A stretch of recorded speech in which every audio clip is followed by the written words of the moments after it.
and its title is Adapting Journalism to the Web. And it's going to be a wide-ranging discussion about the ways in which the journalistic principles and techniques of the print era are migrating or not migrating onto the web, and whether that's a good or a bad thing. The final event will be held at the end of the term in early May, on May 4th, and it's titled Electronic Literature and Future Books. And I hope many of you will attend that event and pay attention to that, or check our website where our events are archived in various formats.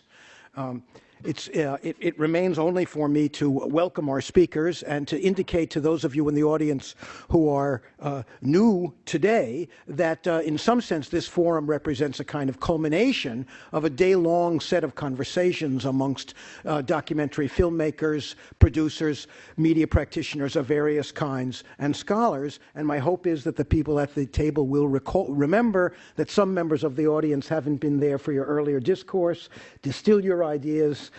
We're very eager to hear your most powerful and compelling insights about this central subject.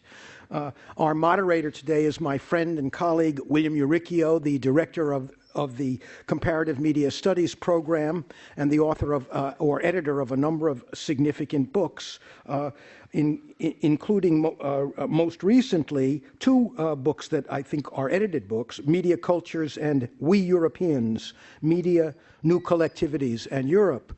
I perhaps should conclude here by saying that as the Comparative Media Studies program has evolved, especially trying to recover from the departure of the visionary Henry Jenkins, William Uricchio has been our lodestar and leader. And he's been doing, I think, quite remarkable work in renovating and reconstituting the Comparative Media Studies program. One piece of evidence for that is this remarkable forum and the activities that preceded it, in which so many media practitioners began to talk about new forms of documentary. William. David, thanks. Thanks for the kind words. And thank you for coming tonight. So, as David said, we had a very exciting day behind our back. This is, in a certain way, the culmination of the day. And it brought together, as David said, makers and academics, but it also brought together funders and folks from festivals. And the mix was an unusual mix. You don't often see more than two sets of these players in one room at one time. What's going on right now in documentary is nothing short of transformational, amazing. One of the things I spoke about this morning in my opening comments, I tried to make the case that what's happening today with interactive, usually online documentary, sometimes location-based documentary, sometimes transmedia documentary, there's a lot of form out there. What's happening today is, to my mind, very similar to what happened almost 100+ years ago with the birth of the film industry. Documentary, which some of us think of as the kind of lame cousin of the feature film, has in fact been a driver of technology. It's been out in front from the get-go. Something like 80% of the films made between the start of film in 1895 and somewhere around 1904, 1905, close to 80% of what was copyrighted anyway was nonfiction. Now, in our world today, that seems a little odd because we would probably think that most of what's out there is fictional. If you look at some of the first sound films, The Jazz Singer is the one we celebrate here in the U.S., but in Germany, the first sound film was Melodie der Welt, a documentary. In Russia, it was Vertov's Enthusiasm. So documentary, again, was pushing the envelope in terms of trying out new technologies. A lot of new color technology was deployed with documentary. A lot of the advances in 16 millimeter and portable sound, the advent of cinema verite and direct cinema. That transformation in production is something that occurred in documentary. And not just that it's not just about new tools. There was a reimagination of the subject, of the relationship between the maker and the subject that those new tools made possible. And I guess where we are today is at a real turning point in film. Things like interactive film that the Media Lab, the place we're in right now, pioneered in back in the 80s. Those techniques, which were very labor-intensive, very technology-intensive, have become quite simple with our new technologies. And documentary, as ever, is the first to pick that up and drive it ahead. So the folks here at this table today all represent people who are working in different aspects of these new developments, and I'll introduce them in a second. But the thing I really want to emphasize, and it was the point of today's discussion, these new developments are coming from unexpected places. It's not as though the documentary community has thrown up its hands and abandoned long-form linear documentary. That's alive and well and will remain so. Rather, it's that the radical or progressive fringe of the documentary community has picked up on some of these new techniques. They've seen that they can do some remarkable things with it. It's not just the radical fringe, it's organizations like the National Film Board of Canada that have made a major commitment in this sector, a growing commitment, and they've seen the results in terms of growing audience share, in terms of being able to reach beyond the broadcast market, the national limits of a broadcast market, and reach an international market. They've seen the ability of these new forms to engage audiences, not just to let audiences watch these films and maybe be inspired by them, but actually deepen themselves, move around, navigate, explore, and engage in this work. A lot of other disciplines besides just documentary makers have been involved here, and I just want to mention a few. People that are involved in interactive art or new media art have been central to these developments. Folks coming from areas like cartography, and especially performative cartography, where the motion of the body in space, it's not just about maps, it's about performing maps. Those folks have been very important. Game studies has been an area that's yielded a lot. Gamers often think about narrative worlds of possibility that the user has to negotiate and navigate. So a lot of development here, and what we're here to, naturally these developments bring with them terrific opportunities, but also a lot of challenges. Challenges like language. Do we call this documentary, or do we call it interactive, or collaborative, or location? Do we use some prefix? I guess you could answer that question by thinking about video. Do we call it all the time digital video? We've dropped the digital. We just call it video. So probably we're in a transition phase, and we'll keep those prefixes, but they're not long to stay. I think another set of questions that we have are about frameworks for evaluation. How do you tell a good one from a bad one? That's very important to funders. It's very important to publics, because if they hit a few bad ones, they're probably not going to go back for more. So how can we build up a body of criticism, a set of critical frameworks to understand these new film forms? A lot of questions here, and questions that have implications for funders. What will they fund and what won't they fund? What category do things fit in? How do we show these things at festivals?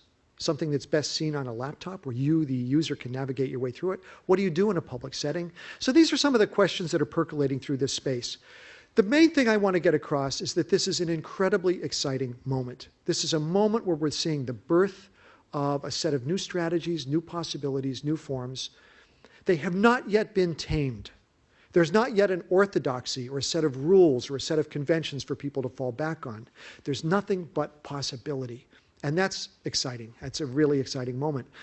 It's exciting for makers because they can do anything and see if it works, throw it at the wall and see if it sticks. It's exciting for us, the participants. We're no longer the audience, but now we're co-collaborators in these projects. And it's going to be interesting to see what survives, which of these forms, if there's the usual process of reification and hard wiring, hard baking of some forms, or if we're actually going to see this plurality increase. A lot of big questions in terms of areas like ethics. Who owns this material that's online? If you do a cut version, are you the owner, or is the person who supplied the footage the owner? Crowdsourcing, what are the ethics of, is there an ethical issue there if you're making money on the backs of what the crowd has produced? A ton of issues on that sector. Whole lot of issues having to do with legacy. How will we preserve and hold this moment? How do we keep these artifacts? Many of them are on relatively fragile platforms that are here today and gone next year. Sometimes they morph over, sometimes they don't.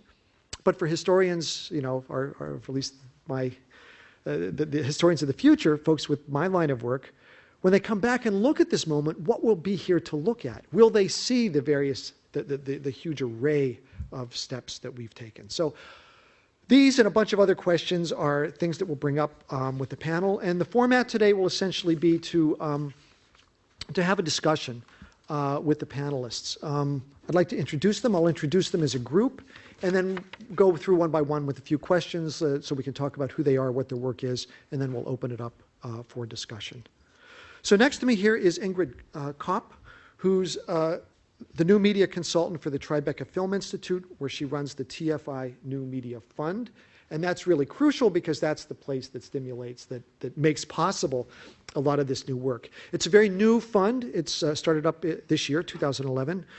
And basically it's brokering forward fund money. Ingrid is has the critical acumen and knows and apparatus to sort of shepherd this money into the hands of the right people. So she occupies a very crucial bottleneck of possibility. She stands between the resources and those out there with a lot of good ideas, and so a key decision maker, a shaper of the field.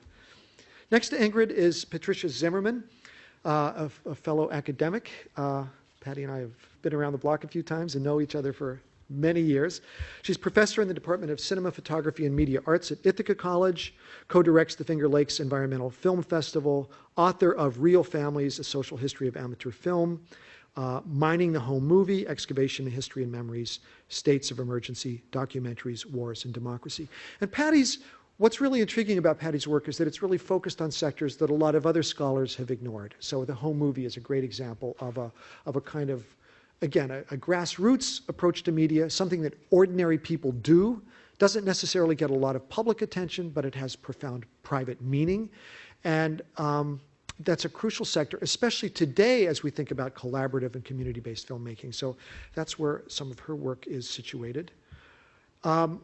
Next to Patty is Jerry Flahive, who is a senior producer for the National Film Board of Canada, a remarkable organization, one of the world's few that continues to fund the production of documentaries on a relatively large scale. I think, Jerry, you said 14,000 documentaries to date. That's an incredible record. And he's been the producer on a number of award-winning films, Water Life and High Rise, prominent among them, and we'll talk about those. He's in the position, he's someone who's really seen the transformation of the industry. He's been there for the long haul, has seen this transformation happen, and he's seen it happen in an organization that has been, I think, really the world's leader. If one had to point to an organization that is doing some of the most interesting work out there, it's the work that's coming out of NFB for a bunch of distinctive Canadian reasons that we will soon discover. And finally, at the end of the table is Shari Freelow, who's senior programmer for the Sundance Film Festival and curator of the New Frontier section there. And the New Frontier section is where this kind of work, installation-based documentary, interactive documentary, the new stuff, it's the repository of the new. And Shari is, in that sense, just as Ingrid is sort of funneling the money, Shari is shaping the taste out there and also helping with the financial, obviously through that, the financial side. Exhibition is a really crucial sector, and that's something that as a festival, as someone who organizes a festival, it's really a set of concerns that she's faced with on a regular basis. Shari, you've been there for 11 years, I think, so you've been there. Yeah, we'll stop at 11. Okay, won't count. And I should probably mention that you're also an award-winning filmmaker and artist. You've done installation work as well as film work, and your work's been seen in lots of festivals, so you've been on both sides of that dance. And Shari, why don't I just, well, no, maybe Ingrid will start with you, because money is where a lot of this begins, so. Probably should go to Canada then. We're only little. Well, let's do that. That's not a bad idea, because there's an institutional model that covers everything. You guys worry about exhibition, distribution, funding. There have been some interesting changes there, and that's probably the rock against which, or the metric against which all of the things are measured. And then we can see how the rest of us are trying to